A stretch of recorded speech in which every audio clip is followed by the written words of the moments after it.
Hello दोस्तों, कैसे हैं आप सभी। मैं स्वागत करता हूं आपके अपने यूट्यूब चैनल पर जिसका नाम है लीगल पेडागोजी। दोस्तों, जैसे कि आप जानते ही हैं कि दिल्ली यूनिवर्सिटी ने अपना पोस्ट ग्रेजुएट प्रोग्राम के लिए जो पोर्टल है रजिस्ट्रेशन का उसको ओपन कर दिया है।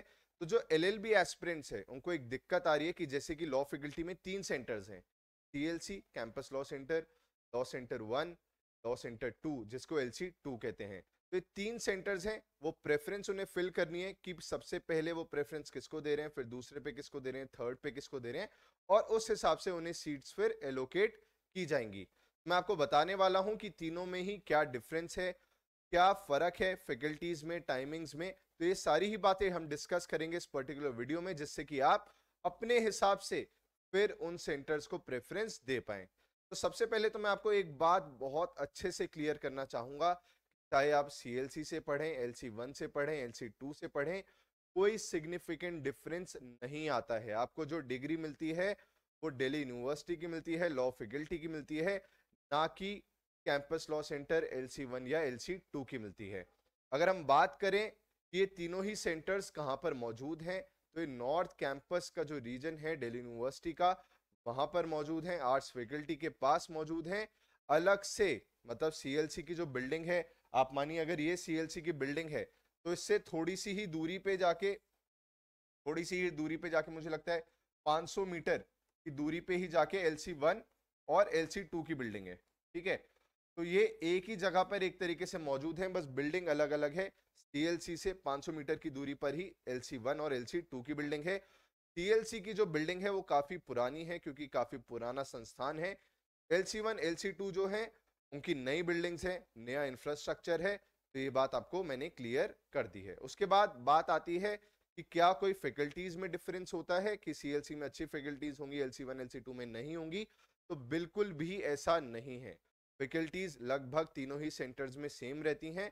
और जितना मुझे अभी तक अनुभव रहा है, जितना मुझे एस्पिरेंट्स ने भी बताया, वहां के स्टूडेंट्स ने बताया है, अगर 5 सब्जेक्ट्स आपके हैं सेमेस्टर में, बेशक आप सीनियर से पूछ लीजिएगा, तो 2 से 3 फैकल्टीज आपको अच्छी लगेंगी और 2 फैकल्टीज बेकार लगेंगी, मतलब बुरी लगेंगी। ठीक है, 2 से 3 फैकल्टीज हर सेंटर में, चाहे आप सीएलसी में हो, एलसी 1 में हो, एलसी 2 में हो, आपको अच्छी लगेंगी, और एक दो जो हैं बेकार लगेंगी। तो इसमें कोई भी ऐसा खास डिफरेंस नहीं है।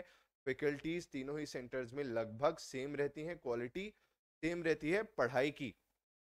के बाद बात आती है टाइमिंग की। तो अगर टाइमिंग की हम बात करें तो जो टाइमिंग है सीएलसी का, वो आप जानते ही हैं कि 8 बजे से लेके 2 बजे तक है। एलसी 2 का 8 बजे से लेके 2 बजे तक है।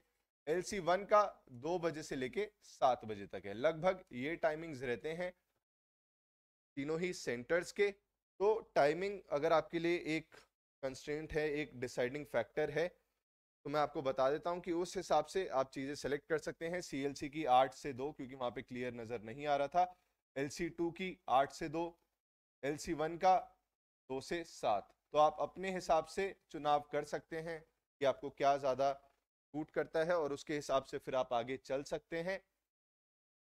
वहीं अगर हम बात करते हैं कि अगर आप कोचिंग में इनरोल कराएंगे अपने आप को, जैसे कि यूपीएससी की तैयारी करेंगे या जुडिशरी की तैयारी करेंगे, तो इसमें कोई फर्क आएगा क्या।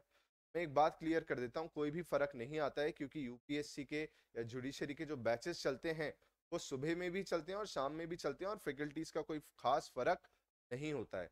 तो ऐसी कोई दिक्कत नहीं है कि अगर आप सीएलसी में होंगे तो आप जुडिशरी की कोचिंग नहीं कर सकते, ऐसा कुछ भी फर्क नहीं आने वाला है। बात रही कि क्या आप कॉलेज के साथ साथ इंटर्नशिप कर पाएंगे, तो आप तीनों ही सेंटर्स में जाएंगे। अगर तीनों ही सेंटर्स में देखा जाए तो आप साइड बाय साइड इंटर्नशिप नहीं कर पाएंगे, क्योंकि जो वकील होते हैं उन्हें आपका पूरा दिन चाहिए, ना कि आपके कुछ घंटे चाहिए।